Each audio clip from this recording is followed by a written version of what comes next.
For my Europe assignment, the country that I chose is France. Spend your 3 days at France for an experience to remember. In Paris, there are two main passes that are recommended: the Paris Pass and the Paris Museum Pass. The Paris Pass actually includes the Paris Museums Pass, which gets you into many of Paris's major attractions. On your day one, what better way to start off your trip to Paris than with a visit to the Eiffel Tower? This is without a doubt the most iconic landmark in Paris, if not France. From each level of the tower, the panoramas become even more spectacular as the sun goes down.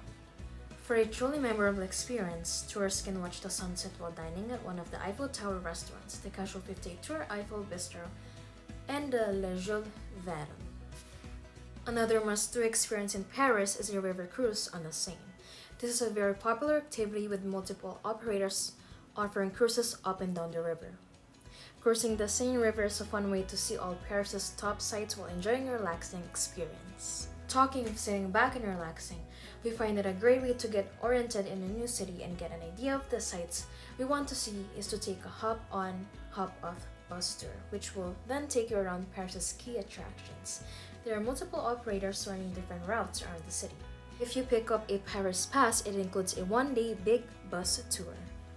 And by the end of the day, you can try French traditional food with bourguignon. Our second day in Paris takes in some more iconic sites, including some of Paris's most famous museums and churches. The interior, which consists of almost floor-to-ceiling stained glass, is absolutely outstanding. There is a fee to enter Saint Chapel, which is also free to holders of the Paris Pass. Wine tasting experience, which will guide you through the French winemaking process and introduce you to a number of different French wines. We're going to finish off the second day of our 3-day Paris with a visit to the Arc de Triomphe, another of Paris's iconic landmarks.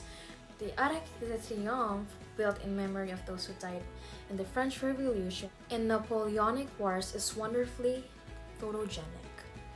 And after a long day, you can try the French traditional food cassoulet.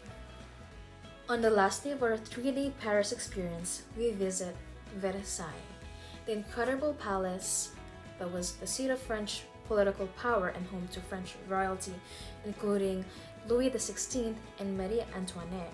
We suggest starting off by touring the palace. Off your last day in Paris is to head to the Montmartre region.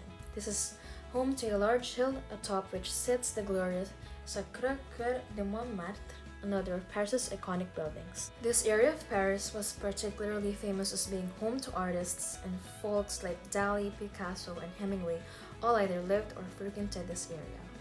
And on your last day in France, you can try the traditional food, soup à l'oignon.